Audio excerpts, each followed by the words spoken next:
Assalamualaikum dan salam sejahtera. Selamat menonton Membina Juara, rancangan di mana kami bersama-sama berkongsi pendapat, pengalaman dan juga tips-tips yang dapat insya-Allah membantu ibu, bapa dan juga anak-anak kami semua membina juara. Saya Sharifah Alea dan sebelum kita mulakan topik episod kali ini, saya nak ucapkan hello dan Assalamualaikum kepada tetamu online kita. Hai Fikri, ada Suraya, ada Izmir dan juga Puan Liza. Halo. Okey, mereka akan bersama kami sepanjang rancangan hari ini dan sebentar lagi akan diberikan peluang untuk bertanyakan soalan kepada pakar panel kita dan juga kepada saya pun boleh, tapi better untuk panel pakar kita lah kan. Baiklah, minggu ini, episod kali ini, topiknya adalah memahami kesihatan mental anak remaja anda. Bersempena dengan Hari Kesedaran Kesihatan Mental Sedunia, iaitu pada 10 hari bulan Oktober 2021. Jadi apabila disebut kesihatan mental, sebagai dewasa pun kita risau sebenarnya akan ada stigma atau tanggapan awal yang kurang senang. Yalah, kalau kita ni ada mungkin aku ada depresi tapi malu nak mengaku, macam mesti ada stigma yang kurang senang. Ini kan lagi apabila cuba berbincang tentang kesihatan mental anak remaja. Akan tetapi tak ramai yang sedar remaja antara golongan yang mengalami tekanan mental yang semakin berat mengikut pengedaran masa. Makin lama makin banyak cabaran yang bakal meninggalkan impak pada golongan remaja. Ramai yang mengalami tekanan ataupun stres pembelajaran, masalah keluarga, misalnya hubungan sosial dan banyak lagi faktor lah yang bakal menambahkan tekanan itu. Dan tekanan ni kalau tidak dipantau atau tidak terurus, boleh membawa ke masalah yang lebih serius seperti depression atau depresi. Okey, jadi kalau nak ikutkan, depression ni boleh bermula seawal usia kanak-kanak ya, atau pre-teens. Jadi jangan terkejut. Lebih kurang 11% anak-anak muda kita pernah mengalami depresi dalam jangka masa zaman remaja mereka. Dalam masa mereka remaja sudah pun mengalami depresi. So it is not an old person's or an adult person's illness. No. Okay? Dia tak kenal usia. Mengikut kajian WHO, depression antara punca utama penyakit dan ketidakupayaan di kalangan anak muda. Hampir setengah dari keseluruhan kes kesihatan mental bermula pada usia 14 tahun. Seawal 14 tahun. Dan yang merisaukan adalah kebanyakan kes-kes ini takkan diketahui, takkan dilaporkan dan dari situ takkan terurus maupun diubati. You know, macam mana kita nak urus atau kita nak cuba mengubati kalau kita tak tahu pun ada kes yang wujud. Jadi fakta yang lagi membimbangkan, kes bunuh diri atau suicide ini merupakan punca kematian yang keempat paling tinggi di kalangan remaja berusia 15 ke 19 tahun. Sangat membimbangkan ya. Dan fakta, nombor, hasil kajian yang menggerunkan tapi sangat penting untuk kita ketahui sekarang adalah lagi penting untuk kita sedar dan normalize diskusi berkenaan kesihatan mental ini. Baiklah, hari ini bersama kami di Membina Juara untuk membincangkan topik hari ini, kita ada pakar psikiatri Dr. Anita Kodati, merupakan pakar psikiatri di Hospital Wanita dan Kanak-Kanak Kuala Lumpur dengan tumpuan khusus ataupun tumpuan khas kepada isu kanak-kanak dan juga remaja. Selamat datang, Doktor. Hi, thank you so much for having me. Okay, thank you for coming. Alright, soalan yang pertama. Rasa-rasanya kenapa sekarang ini makin lama makin ramai anak muda yang terasa tekanan tu, yang terasa depressed tu? Actually, konsep ini bukannya something yang baru. I think dulu pun ada budak-budak yang mengalami masalah depresi tapi kurang dikenali atau mereka tidak tahu macam mana nak mendapatkan bantuan. Right. So I think hari ni kita punya anak-anak remaja are very well versed sebab mereka layari social media, internet and all of those you know, benda-benda dalam internet. So mereka punya tahap pemahaman tentang masalah emosi lebih tinggi. So they have an avenue, kira macam ada channel untuk meluahkan ataupun untuk meminta bantuan? Saya rasa itu adalah salah satu faktor. Dan satu lagi faktor yang penting ialah satu konsep iaitu kita panggil intergenerational trauma. Maksudnya trauma yang tidak boleh dinampak. So dia kata trauma ini invisible daripada generasi-generasi yang dulu.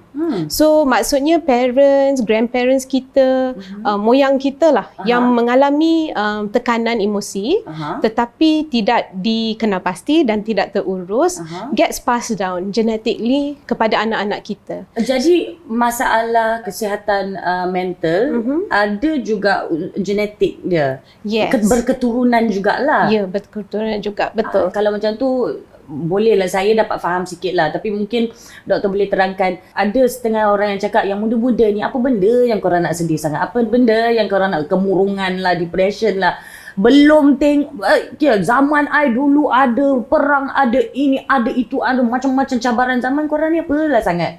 Adakah adil untuk kita react seperti itu? I think ada dua sort of perspektif lah. Kalau kita ambil perspektif ibu bapa, memang betul lah yang tadi dikatakan tu, mereka rasa kenapa anak-anak kita ni tertekan. Tetapi kita kena juga faham dari perspektif anak-anak. Mereka tidak lahir dalam generasi kita. So mereka tak go through benda-benda yang perang dan sebagainya.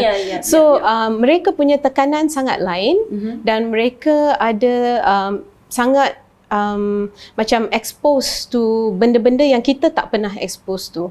Seperti tekanan social media. Katakan there is a remaja yang maybe post something online. Mungkin dia regret.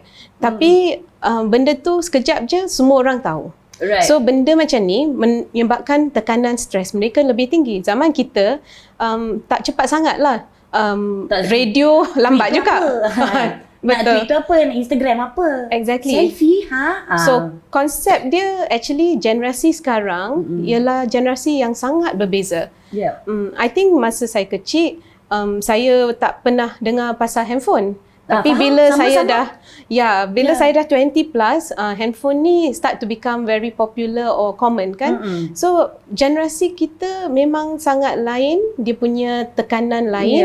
So kita tak boleh nak bandingkan. So kita kena faham dari the eyes of the children today. Right. The expectations are also very different. Apa yang generasi kami lah generasi kami rasakan sangat penting dan harus ada, tidak sama sekali sama dengan apa yang anak macam kita, macam doktor sendiri cakap tadi, handphone.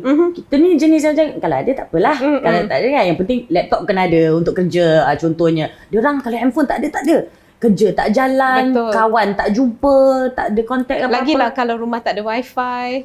Okey, betul. So jadi adakah itu menyebabkan generasi yang nak kata tua macam macam mengenakan diri sendiri pula kan, tapi generasi yang awal sedikit terlalu meletakkan expectations yang terlalu tinggi. I think itu salah satu daripada faktor lah. Sebab mereka tak dapat nampak apa yang anak-anak kita sekarang go through. So that's why we put too high expectations. So we put too high expectations, ataupun kita rasa another issue is generasi kami ni make things too easy untuk anak-anak kan.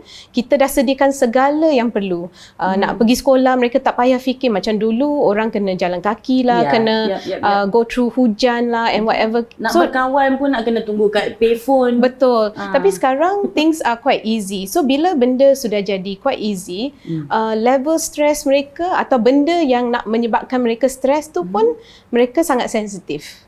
Adakah itu akan menyebabkan macam kita, daya ketahanan kita ataupun daya sabar kita lebih kuat berbanding dengan generasi yang lagi muda? I rasa sekarang ibu bapa, we are not in a very easy situation. So everyone is stressed up. So benda ni it compound atau menambah kepada how we pandang kepada anak kita. So in that sense of it, mereka transfer. Maybe you could say that parents transfer sebahagian daripada stress selain daripada the obvious cry for help, ramai yang masih lagi tak nak mengaku, adakah malu ke ataupun takut pada stigma ke, saya tak tahu. Tapi macam mana kita boleh recognize ada masalah mental health ni atau kesihatan mental ini dalam seseorang? I think the first thing is kita punya connection atau hubungan dengan that child atau that remaja tu sangat penting. Sebab kalau kita very connected sebagai ibu bapa, sebagai cikgu, sebagai friends, kita akan notice a change in character. Itu yang paling penting. Macam share market, kita observe trend kan. Weather pun kita observe trend. So kita kena observe trend. Weather better lah. Dia share market terus saya macam apa? So kita kena observe trend seseorang remaja tu. Alright. So kalau ada perubahan karakter atau dia punya tingkah laku, itu adalah the classic first symptom or sign that a child is becoming depressed. So mungkin mereka withdraw, mereka tak begitu nak berkawan, mereka tak keluar dari bilik, mereka tak buat benda yang mereka suka sebelum ni, loss of interest, mereka nampak macam sama ada sedih ataupun marah. Sebab kalau boys, dia lebih senang nak lose their temper, nak jadi marah, nak marah orang. They release it with anger, through anger. Through anger. Okay, sebenarnya sebab ini ada simptom-simptom yang doktor sebut ni, sekarang ini dalam musim pandemik ni susah nak tengok sebab memang semua orang dekat rumah pun kan, and like macam memang I would rather stay in my own room also. Betul. So tak apa, itu kita akan kupas sebentar lagi, maybe we can see more obvious telltale signs. Sure. Tapi kita akan berehat seketika, kembali bersama kami di Membina Juara.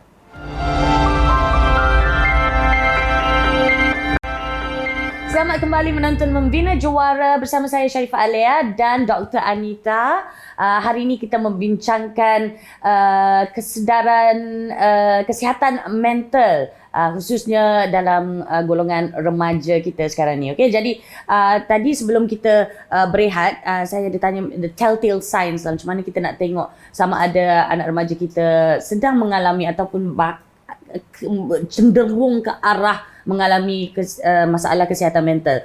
Apakah simptom yang kalau kita tengok tu, ya, ini kemungkinan besar ni ada masalah depression.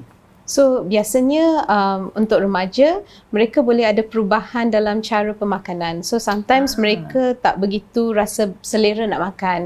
So mereka ada loss of appetite. Tapi ada juga dia makan lebih sebab stres. I see. So again changes. Then benda tu relate juga dengan weight. So kalau makan kurang, mereka akan lose weight. Kalau makan secara lebih, mendadak lah. secara mendadak, macam beberapa kilo over beberapa bulan dan sebagainya kan. And then mereka akan bercakap. Cara mereka cakap pun very negative. Ataupun mereka akan kata benda-benda macam hidup kurang bermakna. So sometimes sebagai ibu bapa, bila kita dengar anak kita bercakap, kita tidak dapat terima bila mereka kata benda-benda yang kadang-kadang ibu bapa kata merepek, tapi sebenarnya that's the window yang anak tu sedang ekspreskan fikiran mereka yang sangat private. Right. So mereka sedang test the waters. Right. So bila kita dengar anak-anak kita cakap benda-benda macam ni, kita boleh pause dan cuba fikir balik dan cuba tengok anak kita. So kalau dalam emosi mereka nampak sedih, kita boleh cakap benda macam kamu nampak sedih. So tidak payah untuk kita nak tanya atau nak bagi advice terus. That's the most important. Jangan terus mengajar, jangan terus nak mengubati. Kita kena tanya dulu apa sebenarnya. Okay, itu sebenarnya baru nak tanya. Doktor dah bagi tahu, which is very good actually sebenarnya. Sebab soalan saya seterusnya adalah bagaimana kita nak galakkan lagi anak-anak yang seperti ini, remaja yang mengalami masalah kesihatan mental ini bercakap dengan ibu bapa mereka. Saya rasa yang paling penting ialah anak-anak kita kena ada sense of safety untuk bercakap. So anak-anak remaja especially, mereka akan selindung emosi mereka yang susah daripada ibu bapa, sebab mereka nak protect ibu bapa daripada nak worry atau risau tentang keadaan mereka. Perasaan gelap kat dalam tu dia tak nak ibu bapa tahu, nanti susahkan parents. Yeah. So kalau sebagai ibu bapa, macam mana kita respond kepada anak-anak to make them feel safe tu sangat important. So bila anak test the ground, bila mereka kata saya rasa tak senang hati dengan sekolah, dengan kawan-kawan, saya rasa tak ada mood. So kita sebagai ibu bapa kena bagi ruangan dan buat mereka rasa selamat untuk teruskan bercakap. Nak galakkan mereka cakap tu, kita kena establish sense of safety dengan trust. Yang tu number 2, very important. Sebab anak-anak mereka sangat risau apa yang mereka kata tu akan diwawarkan kepada ahli keluarga lain. Macam mereka akan rasa embarrassed atau malu. So mereka sangat perlukan the sense of safety and trust. Okay. Alright, sebenarnya saya ada satu lagi soalan untuk Dok. Tapi kita ke Fikri dahulu. Okay, Fikri 12 tahun ya Fikri? Wow, well done. Sangat berani. Okay, I 12 tahun memang tak lah berani nak tanya soalan kepada doktor segala bagai. Okay, Fikri, silakan dengan soalan anda. Apakah cara atau aktiviti yang boleh saya lakukan untuk menguruskan atau mengawal emosi dan stres supaya minda dan emosi saya berada dalam keadaan yang sihat? Okay. Thank you Fikri. Doktor, sebelum doktor jawab tu, saya punya soalan ada sedikit sangkut paut dengan Fikri. Fikri seusia dengan anak-anak saya. 12 tahun, anak kembar perempuan saya. Dan saya telah pun didiagnose, I was diagnosed with depression anxiety at the end of 2019. So timing dia lah 2019, 2020 was when everything went lockdown dan segala apa benda semua. Jadi my support system became my daughters. You know, so macam tempat bergantung. Macam mana agaknya kalau situasi itu pula ibu bapa yang mempunyai masalah kesihatan mental, dan doktor ada mention tadi it can be hereditary. How is it that coexist? Kira mengawal emosi dalam satu ekosistem. Ekosistem. Dalam ekosistem. Right. Macam Fikri tanya tadi lah, macam mana nak kawal emosi sebagai ibu bapa dan juga remaja. So yang penting kita kena also menghayati konsep emosi ini yang bagus atau tak bagus ni adalah biasa.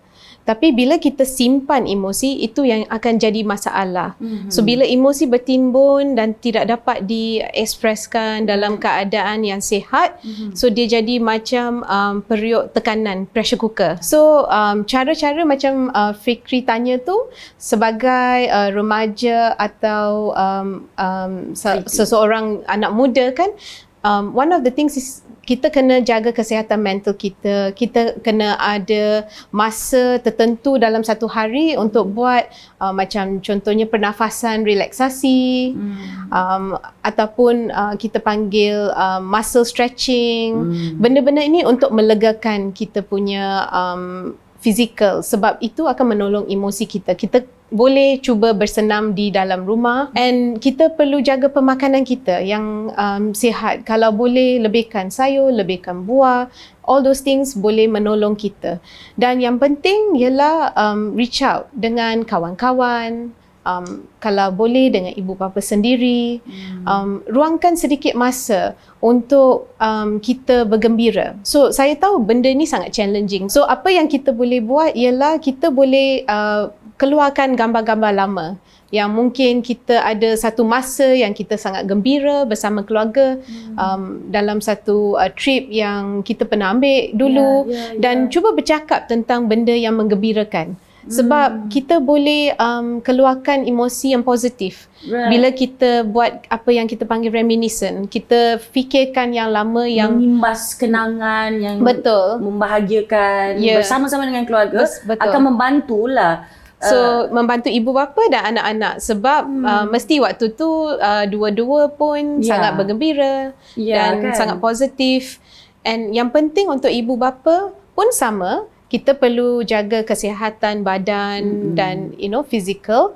Dan untuk ibu bapa, there's one more step. Kalau rasanya kita ada masalah yang perlu rawatan ataupun perlu counselling, kita harus pergi jumpa profesional. And kalau anak pun perlu counselling ataupun support system, kita perlu reach out to professional. Jadi walaupun Membina Juara ini adalah rancangan untuk membantu ibu bapa membina juara dalam diri anak-anak mereka, tapi jangan lupa ibu bapa yang setkan mentaliti mereka, kami juga juara, itu akan membantu sebenarnya kan? Ya, memang. Right? So it works the same with mental health issues juga. Yes. Kalau ibu bapa mengalami masalah kesihatan mental, itu tidak salah.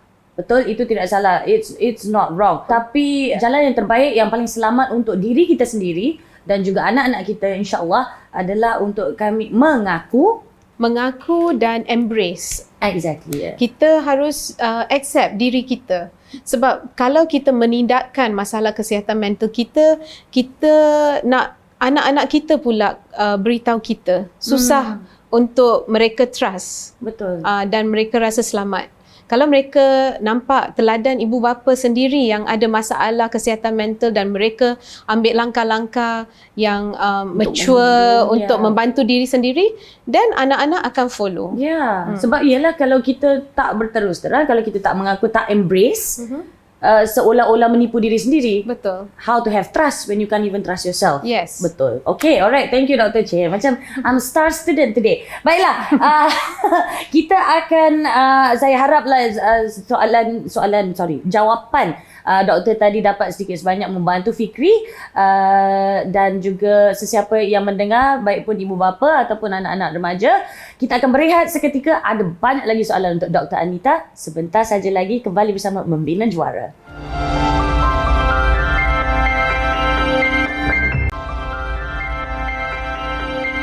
Selamat kembali ke Membina Juara. Topik hari ini teramatlah dekat dengan hati saya dan saya pasti ramai juga ibu bapa di luar sana, khususnya rasa in this time kan, this pandemic time, I think everybody pun rasa ada kemungkinan ni kita harus buka minda kita lagi dan pelajari lagi, ketahui lagi mengenai kesihatan mental kita sendiri, ibu bapa dan juga anak-anak remaja. Baiklah, tadi kita dah bercerita mengenai cara-cara untuk kita coexist dalam jadi satu ekosistem.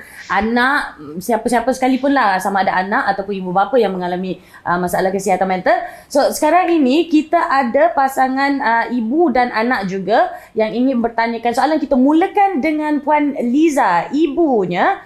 Assalamualaikum. Waalaikumsalam, Leah. Alright, Puan Liza ada soalan untuk Dr. Anita?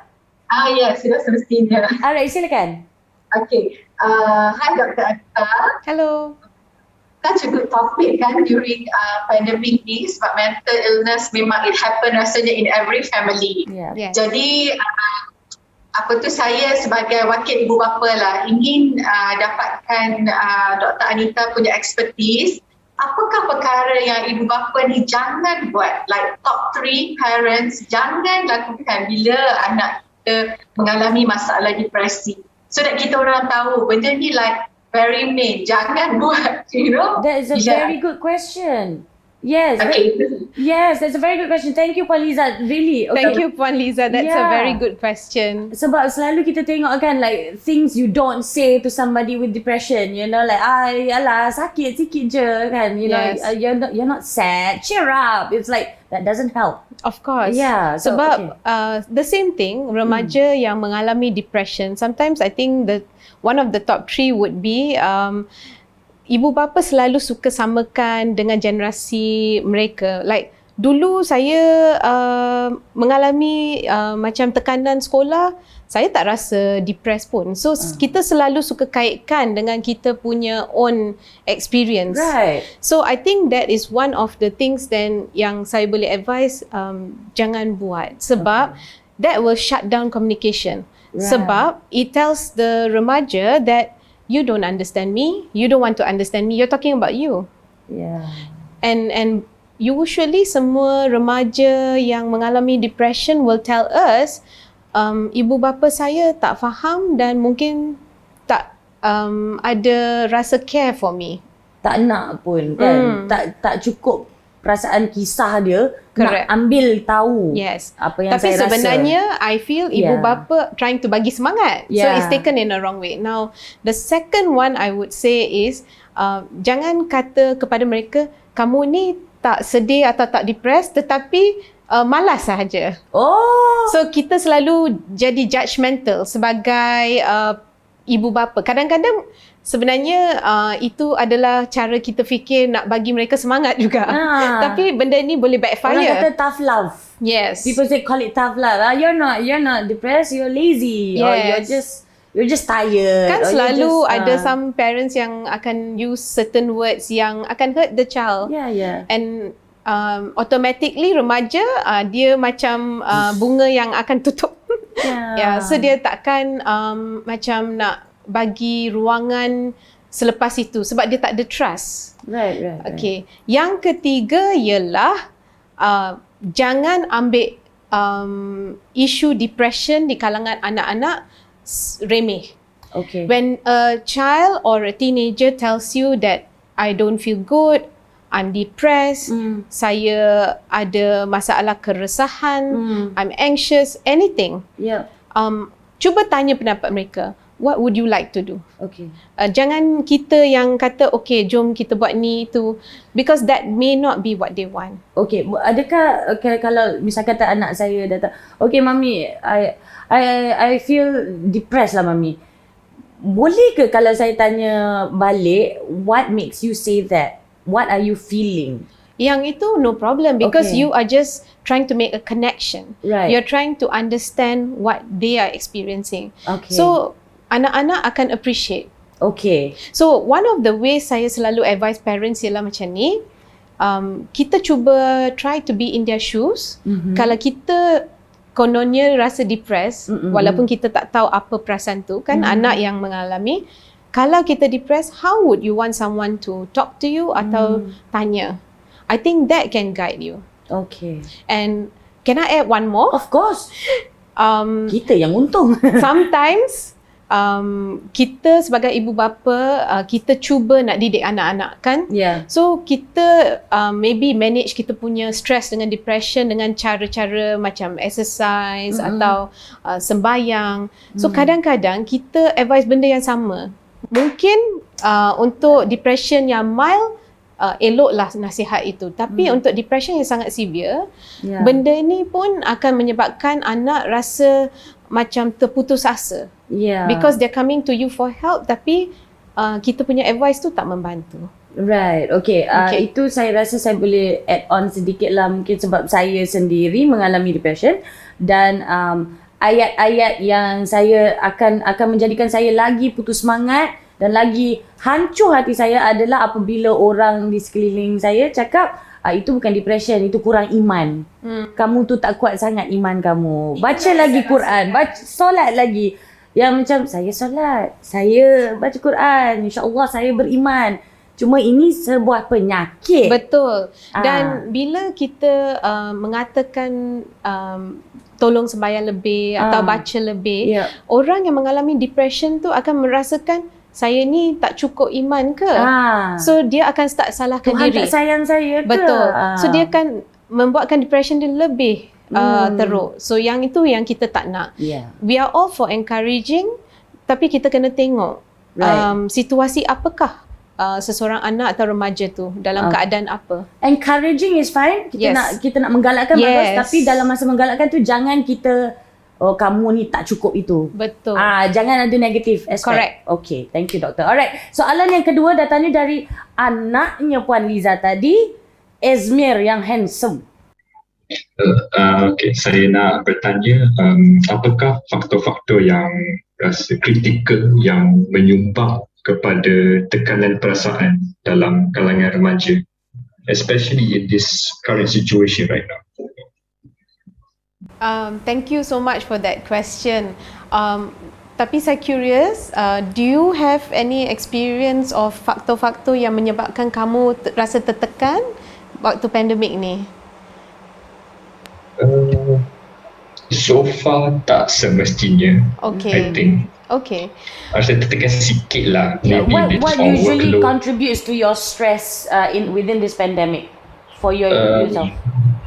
For now, online classes masih baru. The workload is a bit weird for me. Right. Betul. I haven't really experienced it, so grades pun kadang-kadang tak berapa bagus, and that could contribute to this issue.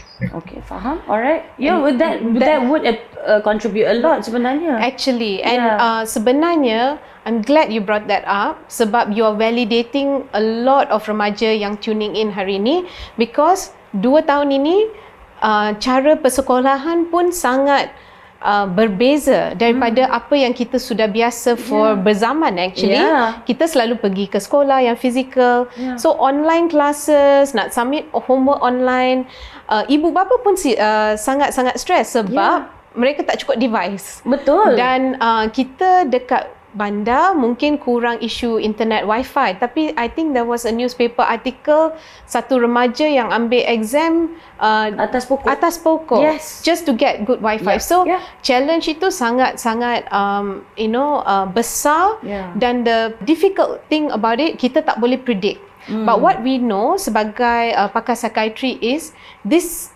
whole issue of pandemic and the contribution terhadap stress ibu bapa dan remaja is just starting. We are going to see the effects over the next macam 2-3 tahun lagi, and sometimes after that. So other things that yang saya dengar daripada remaja-remaja yang datang kepada klinik kami ialah mereka rasa tertekan sebab tak jumpa dengan kawan, tak boleh keluar main, sports, football, benda yang biasanya boleh menolong dengan stres. Yeah. And mereka juga rasa tak bersemuka dengan kawan-kawan tu sangat-sangat macam menyusahkan. Walaupun ada ramai remaja yang move on to online games, tapi online berbeza dengan meeting face to face. True. And banyak remaja juga yang menyatakan mereka tidak suka the whole macam situasi satu keluarga duduk dalam rumah. Sebab kurang ruang. Faham. And macam ibu bapa pun kena work from home. Mereka pun ada online class. Adik yang tak ada kelas akan kacau mereka.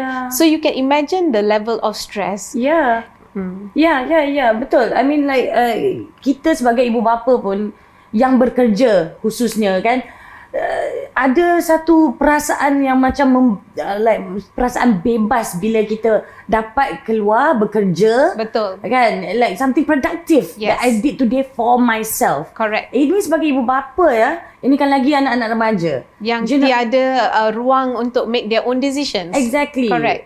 So bila mereka keluar dengan rakan-rakan ataupun di kelas, they make their own decisions. I'm going to study like this.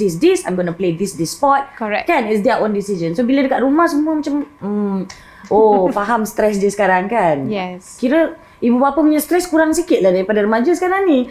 Actually mereka punya stres lebih sebab ramai ibu bapa beritahu saya mereka sudah jadi sangat pening nak organize semua kelas. Oh ya. Sebab timetable yang berubah, and then ada some parents yang terpaksa organize kelas luar dari waktu dulu sekolah. Sangat senang, especially dekat Malaysia, very lucky. Setengah hari je. Tapi 7 sekarang to 12 or 7 sekarang to 1. mesti after lunch pun ada kelas lagi dan sebagainya. Ini baru kita cakap pasal sekolah. Belum lagi kita cakap pasal tuition. So bayangkan university IPT dan segala bagai. Yes. Okay. Alright, kita ada lagi soalan-soalan untuk doktor kita. Harap jawapan doktor setakat ini membantu Puan Liza dan juga Azmi tadi. Dan semua yang menonton, jangan ke mana-mana, kita kembali sebentar lagi di Membina Juara.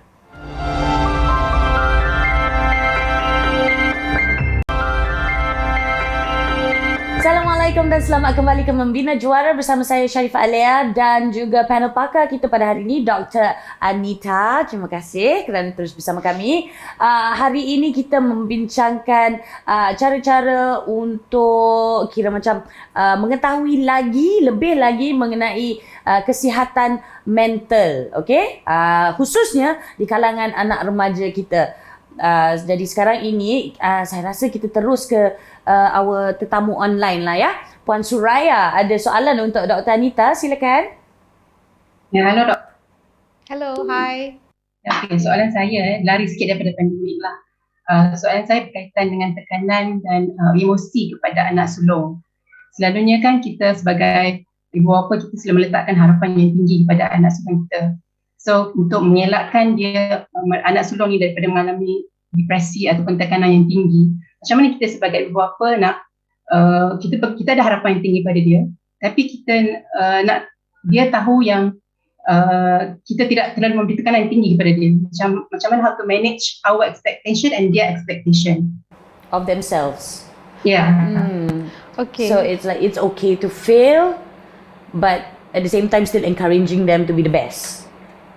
Ya, sebab selalunya dia menjadi harapan keluarga, contoh pada adik-adik. So tekanan pada dia lebih tinggi daripada adik-adik yang lain. Okay. I love that question sebab that is what a lot of ibu bapa also struggle with, and for me is this phrase, the gift of failure. Sebagai ibu bapa, one of the most beautiful gift yang kita boleh bagi anak-anak kita ialah hadiah untuk rasa selamat untuk kadang-kadang gagal.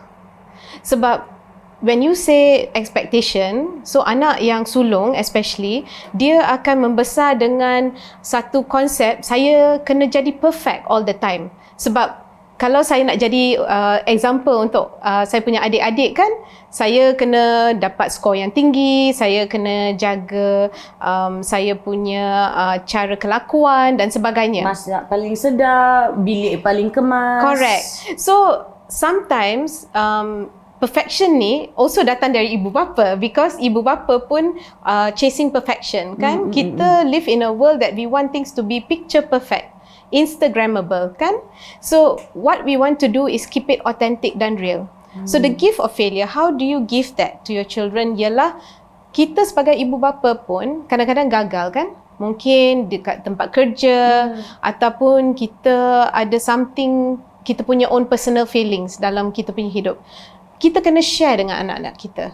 Sometimes ibu bapa kurang share apa kita punya own flaws. Yeah. So bila anak sulung, mereka nampak kita sebagai perfect. Macam anak saya sendiri, dia pernah kata dengan saya, "Mami, you don't have anything wrong with you, right? You're always perfect." Oh. And that made me feel, no, that's not true. Saya tahu that's not true. But I think that was a wake up call for me. Sebab mungkin dia pun anak sulung, so mungkin itulah yang saya portray kepada dia, dia nampak tu, dan dia ada pressure. So kalau kita boleh step back or step one step down, dan kadang-kadang allow them to fail. Yeah. Macam, why are we all so afraid to fail? Yeah. Failure tu hanya memberitahu kita benda ni kalau buat cara ni tak jadi, so kita kena cari cara lain. So failure yang membuatkan kita stres dan tertekan dan depres. Macam contohnya anak yang tak dapat semua A ataupun result yang tinggi. So what? Katakan kalau SPM, kita ambil jurusan sains. Katakan kita tak dapat bagus untuk maths dan physics. Baguslah, jangan jadi engineer. Cari benda yang kita sangat bagus. That's one way of looking at it. Betul. So daripada kita tertekan, sedih sebab tu, mungkin Tuhan ada satu rancangan untuk kita. And kita kena, again, I'm going to use the word embrace, terima, reda dengan apa itu kita punya halal tuju yang sebenarnya dalam hidup kita. Yeah. So kalau kita boleh take life easy, kalau ibu bapa boleh, anak pun boleh. Sebab genetically, mereka ada genetik kita. So kalau ibu bapa ada kekuatan diri, kita ada the strength and the resilience kita panggil, kita can pass it down to them too. Ya. Saya ada baca satu ayat ni yang saya akan gunakan sampai bila-bila. Failure is just another step towards success. Betul. So you have to fail to succeed. Kita harus gagal untuk berjaya. So itu sesuatu yang saya ingatkan diri saya juga. Sebab saya memang anak sulung ya, Puan Seraya. Jadi saya macam ada sentap sedikit bila dengan soalan tu. Tapi memang betul. Memang sangat-sangat betul. Kadang-kadang saya rasa saya yang letakkan expectation itu pada diri saya sendiri. Ibu bapa saya tak ada pun. Dia very relaxed, very chill. Tapi saya yang letakkan. Saya kakak, saya kena begini, saya kena begitu, saya kena begitu. I have to be the perfect wife, I have to be the perfect mother, I have to be the perfect thing. Kan sebab adik-adik saya semua perempuan. So lagilah dia akan pandang. So we can take things in a different way. Yeah. Kita boleh terima kegagalan tu sebagai salah satu pengajaran, proses hidup ke arah kita yang lebih kuat, semangat dan berjaya dalam satu tahap dalam hidup kita. So we don't have to get it right from the beginning. So kita sebagai ibu bapa pun kena macam tu jugalah. Bagus juga sekarang kita ada alasan. Mak pun boleh salah, okay? I'm not perfect either, macam tu. So, great. Thank you, Puan Seraya. Saya harap jawapan doktor tadi membantu. Okay, so sekarang ni nampak gaya kita dah hampir ke penghujung rancangan. Doktor, kalau kita dekat Membina Juara ini, kita suka list down balik the do's and don'ts. Dan untuk episod kali ini, saya nak minta doktor, kalau boleh lah, sebab saya perasan ramai yang berani menyuarakan, yang berani meminta bantuan via social media maybe ataupun dari kawan-kawan, tapi ada sama juga ramai yang masih lagi tak berani kerana mungkin malu, takut pada stigma. Lagi satu adalah takut tak mampu. Saya pernah terbaca penyakit kesihatan mental ni adalah untuk orang kaya saja. Oh dear. Kan, kalau orang tak kaya nanti kita tak dapat bantuan. Macam tu. So doktor sendiri cakap tadi memang itu tidak benar. Yes. So okay, do's and don'ts and where can we get help? Okay. So do's and don'ts yang saya mention tadi. Try to listen to the person yang tanya for help. And bagi ruangan untuk mereka mengutarakan dan bercakap tentang apa yang mereka go through. Sebab kita jangan samakan pengalaman kita dengan mereka. Dan kita jangan bagi nasihat terlalu cepat. Sebab belum lagi kita validate atau acknowledge apa yang mereka go through, kita dah bagi nasihat, mereka pun belum boleh proses nasihat yang kita nak bagi. Dan kita boleh juga membantu mereka dengan offer diri kita. I'll be there for you. I'll be there with you. Untuk some of them, mereka nak tanya untuk help. Or they want to go somewhere for help. Tapi imagine, kita ada emosi yang terganggu, depressed, resah, and we want to go to a new place, tak kira lah counselor or somewhere, and we are very nervous. Kita not sure of ourselves. Sebab keadaan kita macam tu. So we ourselves need help for someone to be with us in that journey. So offer diri kita for that young person. Follow them to wherever that they want to go for help. So when you're just there, not as a second counselor, you're just there like, okay, we're waiting together. Hold your hand. You need me to hold your hand? Yes. I'll hold your hand. Yes. You just want me to sit here? I'll sit here. Correct. You want me to listen? Okay, I'll listen. Yes. Itu je kan? Yes. Alright, cool. And sometimes, I would like to say this, kalau kita, sometimes kan, a lot of parents tell me, I don't know what to say. And I would say, sometimes it's better not to say anything. Just be there, hold the person with their emotions. And where to get help. So, kita dekat Malaysia ada a few hotlines. Kita ada talian kasih, kita ada Befrienders, and kita ada one more for children below 18, nama dia Buddy Bear. So BUDDY? BUDDY BEAR. Boleh Google, boleh cari dekat Facebook for the full number. All these services adalah percuma. Buddy Bear ada time limit dia dari pagi hingga petang. Tapi setahu saya Befrienders 24 jam dengan talian kasih juga. So the most important, kita ada somebody yang kita rasa kita boleh call. Dan saya sangat bangga sebagai seorang doktor kerajaan untuk mengatakan di Malaysia ni kita punya public health system, iaitu klinik-klinik kesihatan adalah one of the best system in the world. Because dekat mana-mana saja ada. Actually, dan memang percuma untuk semua warga negara Malaysia. So remaja pun boleh pergi dekat mana-mana klinik kesihatan, boleh diteman oleh kawan ataupun cikgu ataupun ibu bapa sendiri. Kalau misal kata dia orang nak pergi sendiri, they want to remain anonymous, they don't want their parents to know, mereka boleh approach. Tetapi disebabkan ada setengah-setengah peraturan. So kadang-kadang kita di klinik kesihatan, doktor dengan staff nurse akan assess situasi dulu. Okay. So kalau perlu melibatkan ibu bapa, mereka ada cara untuk macam moderate dan bagi tahu dengan cara yang lembut. Yep. So kita punya cara bukan untuk menambah konflik, untuk mengurangkan konflik. But the most important ialah the help is there. Yes. So dari klinik kesihatan, mereka boleh dirujuk ke hospital kerajaan yang besar. Okay. Tetapi katakan seorang remaja ada satu situasi yang mereka sangat-sangat depressed dan mereka perlu help right now. Genting lah. Genting. Saat genting, tolong pergi ke mana-mana hospital kerajaan 24 jam. Okay.